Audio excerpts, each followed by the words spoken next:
Saudara masih bersama saya, mantan penyidik KPK Praswat Nugraha. Mas Praswat, kita lanjutkan tadi soal dialog. Mas, melihat kondisi seperti ini di mana sebelumnya setelah ditetapkan sebagai tersangka ini Hasto Kristianto dan juga PDIP ini terus bilang bahwa ya kita punya bukti dan kita akan siap untuk memberikan keterangan. Nah, menurut Anda pada hari pemeriksaan yang dilakukan oleh KPK hari ini, apakah mungkin Hasto Kristianto akan belak-belakan dalam pemeriksaan tersebut? Nah, kita lihat nih, Mas Mario. Ya. Gampang saja mengukur apakah hari ini Pak Hasto belak-belakan menyampaikan alat bukti tambahan, dokumen dan lain sebagaimana disampaikan sebelumnya ya, atau tidak. Ya. Kita lihat dari durasi pemeriksaannya nanti. Kalau misalnya durasi pemeriksaannya cepat, misalnya jam-jam ini dimulai jam 10 ya, 10 tadi. Lalu kemudian nanti biasanya makan siang nanti, tapi tetap di atas makan siangnya di ruangan, sholat, potong, jam 2, jam 3, kalau sudah selesai artinya hari ini KPK tidak ada eksplorasi alat bukti baru, kayak sebagaimana yang disampaikan Pak Hasto akan menyampaikan bukti dokumen, skandal besar, kasus-kasus korupsi big fish, bagaimana yang disampaikan lah, ada dokumen disimpan di Rusia. Dan lain-lain.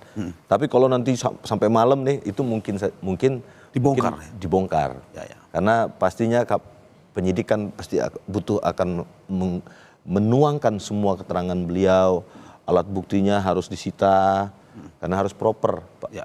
Jadi harus betul-betul proses pengalihan alat bukti yang disampaikan oleh tersangka ke KPK itu harus dengan surat penyitaan, harus ada BA-nya, berita acaranya, terus harus dibunyikan juga dokumen-dokumen tersebut satu persatu harus dibunyikan, disampaikan sama Pak Hasto dan diketik ulang semua. Jadi itu bisa mengambil waktu, mungkin bisa, itu yang kadang-kadang membuat lama pemeriksaan ini ya. Sering bertanya kenapa kok bisa sampai malam atau bisa 10 jam, 12 jam pemeriksaan. Tapi kalau misalnya nanti jam 2, jam 3 selesai, artinya ya sudah selesai. Tidak ada alat Bantahan bukti baru ataupun alat bukti baru ya. Okay. Tapi kalau soal bantah-membantah, saya pikir mungkin forumnya nggak di sini kali ya. Penyidik pasti akan main soft nih, Pak Mario. Jadi saya ya tahulah. Kita strategi penyidikan, proses bantah-membantahannya pasti akan adanya di pengadilan. Jadi kalau di proses penyidikan itu harusnya sudah smooth aja. Sudah apa yang disampaikan, karena tersangka kan memiliki hak untuk menyangkal ya. Jadi dia memang kesaksiannya itu tidak masuk di dalam apa ya, dia punya hak untuk menyangkal, tapi nggak masalah gitu loh. Oke. Ini terakhir Mas, bagaimana akhirnya kita bisa mengatakan atau melepaskan nuansa politis yang begitu kental dalam proses hukum yang menjerat Sekjen PDIP Hasto Kristianto ini? Apa yang harus dilakukan KPK sehingga bisa memutus persepsi orang soal politis itu? Diselesaikan secepatnya, hari ini harus ditahan. Oke, harusnya harus ditahan berarti 20 hari penahanan 20 plus 40, lalu selesaikan, limpah ke pengadilan.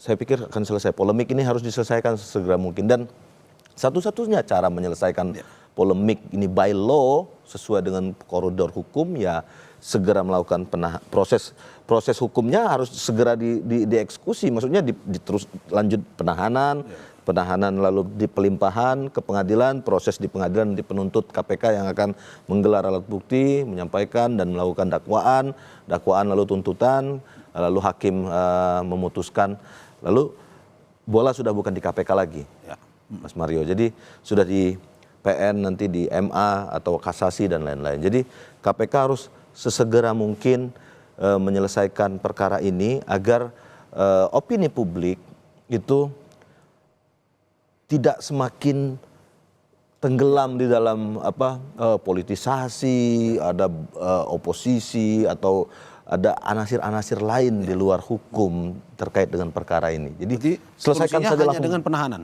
Langsung selesaikan, ditahan, limpahkan ke pengadilan, dimulai proses dakwaan, penuntutan, selesai. Oke. Gitu. Oke, terima kasih Mas Praswat Nugraha, mantan penyidik KPK, atas apa yang disampaikan hari ini. Semoga apa yang disampaikan juga bisa memberikan ini informasi juga kepada masyarakat terkait, apalagi yang tadi kita sudah sampaikan terkait bagaimana tarik menarik antara politis dan hukum yang begitu kencang di kasus ini. Dan semoga pada akhirnya KPK ataupun juga dari pihak Hasto Kristianto ini dapat hukum yang berkeadilan seperti diharapkan.